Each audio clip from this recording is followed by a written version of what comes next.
भरपूर लेयर्स सुटलेले खमंग खुसखुशीत चवदार आणि तेवढेच हेल्दी असे पराठे आज आपण बनवणार आहोत. खूप सुंदर चवीचे हे पराठे बनतात आणि घरातील लहान मुलंच काय पण मोठेसुद्धा अगदी आवडीने खातील, सर्वांना आवडतील असे बनतात. तर हे पराठे बनवण्यासाठी एका मोठ्या भांड्यामध्ये मी 2 कप एवढं गव्हाचं कणिक घेतलं आहे.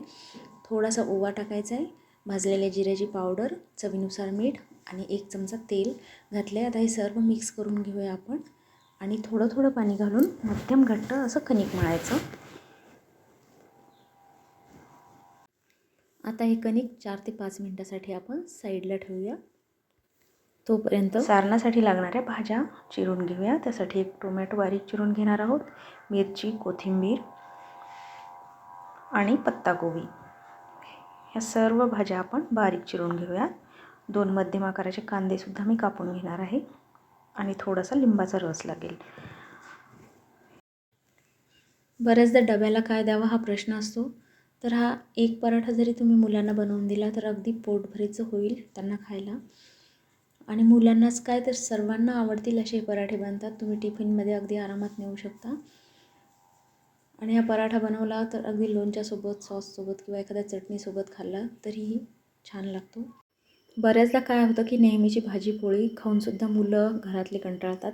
थोडासा बदल म्हणून हा पराठा केला तर खूप सुंदर बनतो आणि सर्वांना आवडतो.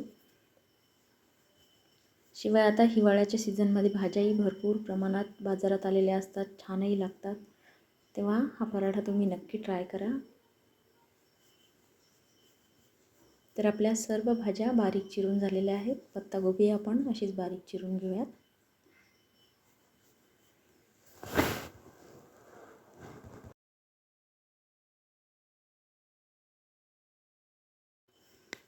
भाज्या चिरून झाल्यानंतर इथे मी थोडंसं आलं, 5 ते 6 लसूण पाकळ्या आणि 2 हिरव्या मिरच्या खलबत्त्यात ठेचून घेतलेल्या आहेत. पॅनमध्ये टाकूयात तेल. तेल तापलं की त्याच्यामध्ये जिरं मोहरी घालायची, ठेचलेला लसूण, आलं आणि हिरवी मिरची घालायची आणि बारीक चिरलेला कांदा घालायचा.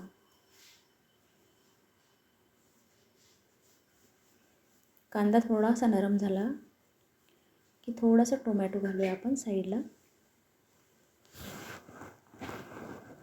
थोडीशी हिरवी मिरची मी अजून घातली आहे. तुम्हाला तिखट नको असेल तर नाही घातली तरी चालेल.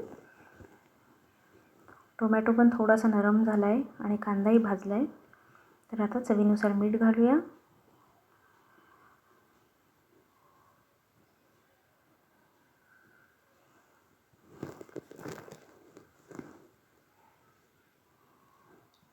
हळद, लाल मिरची पावडर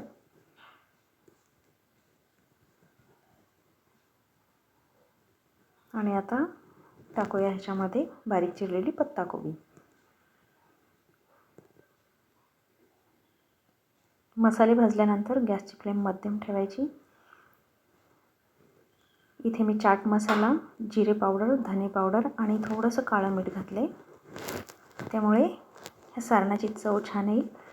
आणि लगेच एक मोठा चमचाभर बेसन घातले. बेसनामुळे ह्या सारणाला बाइंडिंग पण मिळेल आणि छान पराठ्यावर बसेल हे सारण आणि चवसुद्धा खूप सुंदर येईल. तर ह्याची मध्यम गॅसवर एक वाफ काढूया. अगदी खूप जास्त शिजवण्याची गरज नाही आहे. तर आपलं सारण रेडी आहे. हे लगेच एका प्लेटमध्ये काढून घेऊया आपण, म्हणजे गार होईल.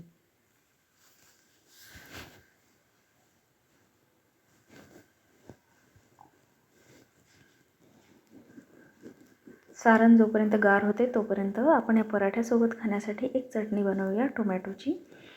तर तेल गरम झालं की त्याच्यामध्ये जिरं मोहरी घालायची, ठेचलेलं आलं लसूण घातले आणि हिरवी मिरची घातली आहे, कढीपत्ता घालायचा आहे, लाल मिरची पावडर, धने पावडर, जिरे पावडर आणि टोमॅटो.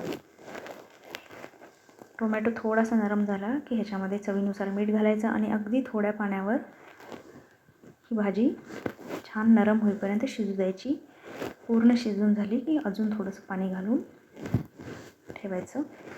आता याच्यावर कोथिंबीर घालूया. आपण मगाच्या सारणावर कोथिंबीर घातली नव्हती, तीसुद्धा घालून घेतली. आणि टोमॅटोची पूर्ण भाजी शिजून झाल्यानंतर परत त्याच्यावर मी थोडीशी कोथिंबीर घातली. आपली चटणी किंवा भाजी रेडी आहे. मगाशी ठेवलेलं कणिक मी परत थोडंसं मळले आणि अशी लाटी करून घेतली. आता ह्याची आपण चपाती लाटूया. साधारणपणे चपाती बनवण्यासाठी आपण थोडंसं पातळ कणिक मळतो, त्यापेक्षा थोडंसं घट्ट कणिक मळायचं इथे पराठे बनवण्यासाठी. घट्ट कणिक मळल्यामुळे पराठ्यांचे आकार छान येतील आणि सारणसुद्धा व्यवस्थित बसेल. चपाती लाटून झाली की त्याच्यावर आपण हे सारण घालूया. सारण घालताना मात्र जास्त गरम सारण घालायचं नाही, थोडंसं थंड झाल्यानंतरच हे सारण वापरणार आहोत आपण पराठ्यासाठी. सारण पसरवल्यानंतर अगदी हलक्या हाताने प्रेस करायचं आणि असं फोल्ड करून घ्यायचं चपातीला. अजून एकदा याची घडी घालायची म्हणजे छान त्रिकोणी आकार या पराठ्यांचा येईल. आता मी इथे त्रिकोणी आकाराचे बनवले, तुम्हाला अजून वेगळ्या आकाराचे बनवायचे असेल तर बनवू शकता. लाटताना मात्र अगदी हलक्या हाताने लाटायचं.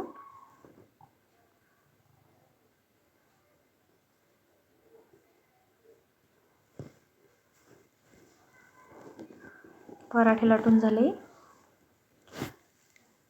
की मध्यम गॅसवर दोनही बाजूने छान खरपूस भाजून घ्यायचे. इथे मी थोडंसं तेल वापरलेलं आहे, तुम्हाला बटर आवडत असेल तर बटर किंवा तूप घातलं तरीही चालतं. दोनही बाजू छान भाजून घेतल्या आहेत.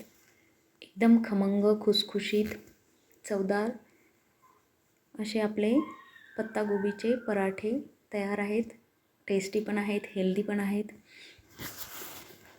आता या पराठ्यासोबत दही, मगाशी बनवलेली टोमॅटोची चटणी, मिरचीचं लोणचं, कांदा, लिंबू, अजून काय पाहिजे. एकदम मस्त चवीचे असे हे पराठे बनलेले आहेत. बघा, अगदी वयस्कर मंडळीसुद्धा खाऊ शकतील एवढे सॉफ्ट बनतात. भरपूर लेयर्स सुटतात यांना.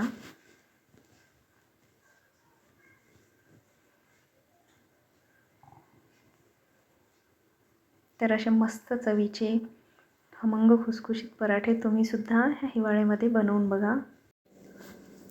तर असे हे खमंग, खुसखुशीत आणि चवदार असे पराठे तुम्ही नक्की ट्राय करा. धन्यवाद.